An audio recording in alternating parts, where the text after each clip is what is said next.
Right. Uli na mi guys. Katoy. Di matabang ang sulog. Jay, ko atong tumoy sa piso. Amore daginot. Kambro Ilmero. Kambro Dio. Larry Labers.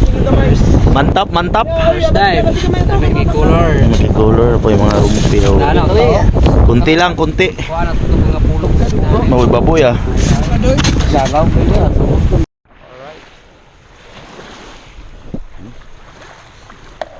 Isang blok yung tragali.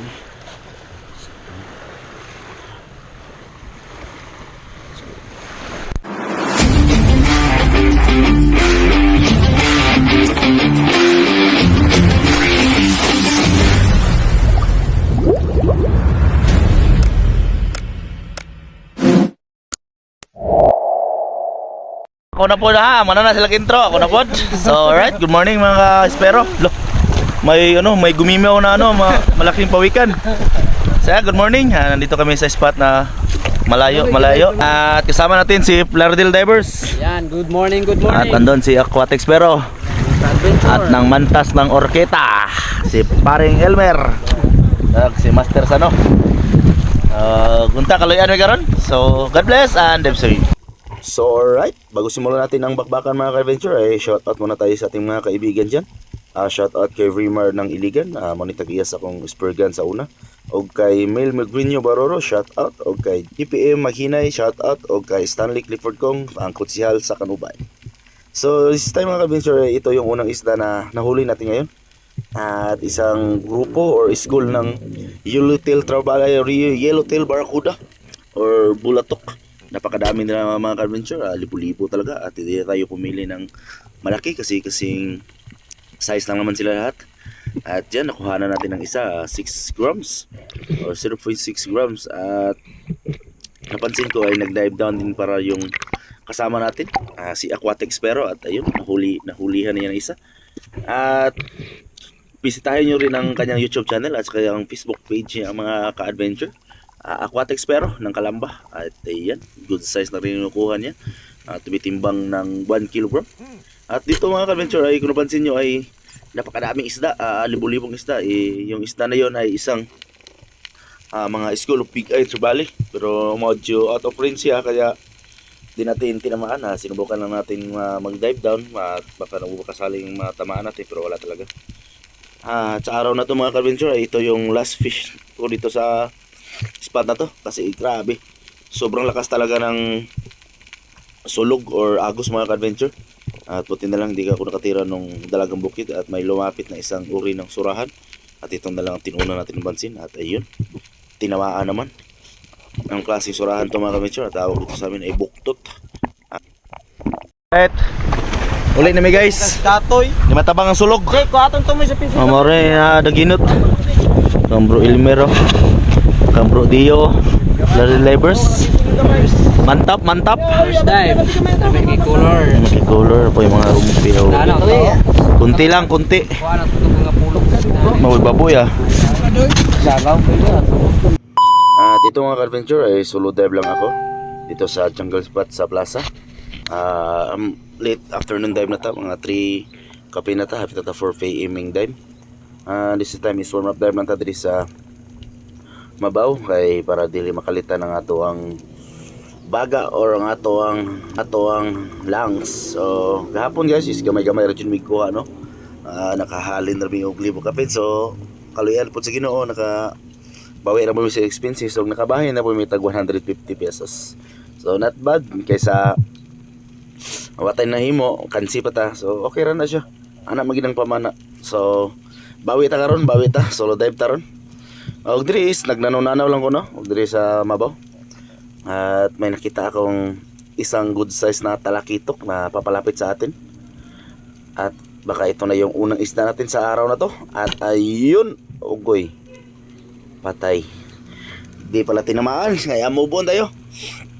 At lipat tayo dito sa kabilang spot. At ito ay medyo malalim-lalim na. Kung mapansin nyo mga ka-adventure ay napakaraming bait fish dyan sa ibabaw.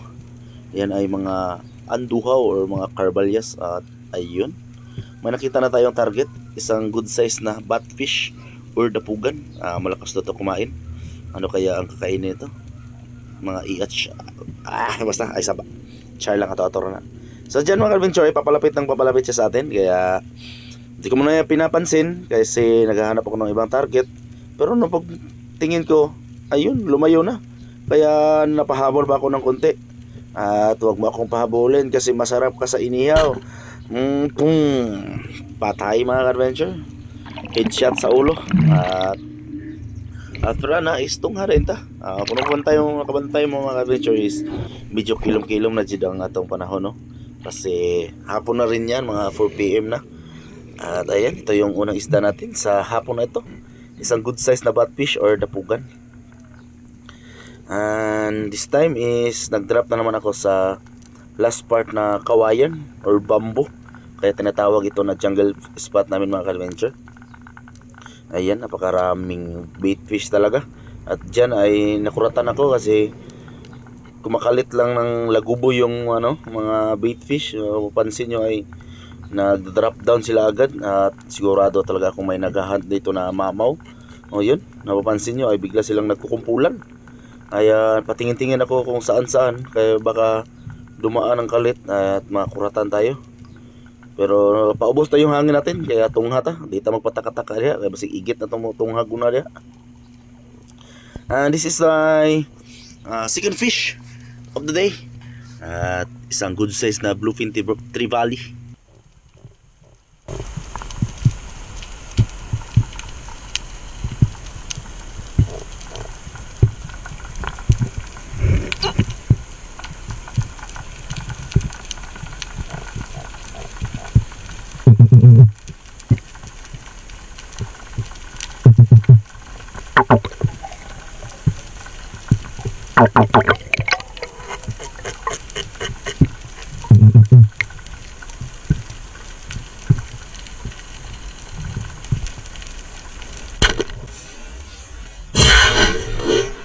At ayun, sapol mga ka-adventure.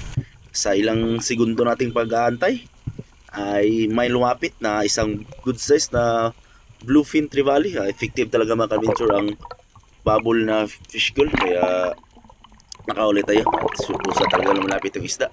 Pag ganyan at swerte tayo at nakaulit tayo ng isang good size na bluefin trevally.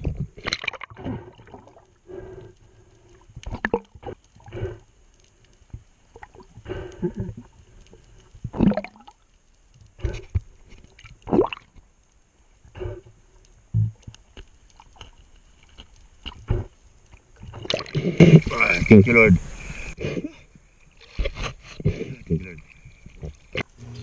And this is our last dive and last fish mga ka-adventure. At maraming salamat sa Panginoon dahil binayaan niya tayo sa ating last dive. At gusto ko pa rin sana mag-dive mga ka-adventure kaso pahapon na kasi, palubog na yung araw. At baka mangitgitan tayo sa pag-uli. At ayan mga ka-adventure, effective talaga ang bubble fish gill. At may lumapit kaagad na isang good size na trevally. At itong fish gill na ito mga ka-adventure ay hindi siya advisable sa mga malalalim na part. At kasi nagpapalabas ka ng hangin, kaya doon ka lang mag-bubble fish gill. Kung depende sa iyo kung kondisyon yung katawan mo, yung hangin mo. Pero sa akin mga ka-adventure, nag-bubble fish gill lang ako kapag nasa mababaw na part. At ayan, thank you Lord sa biyaya na pinagkaloob mo sa araw na to.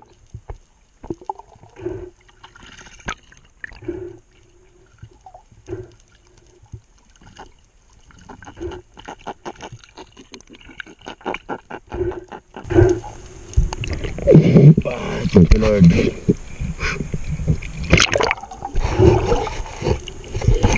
Tayo.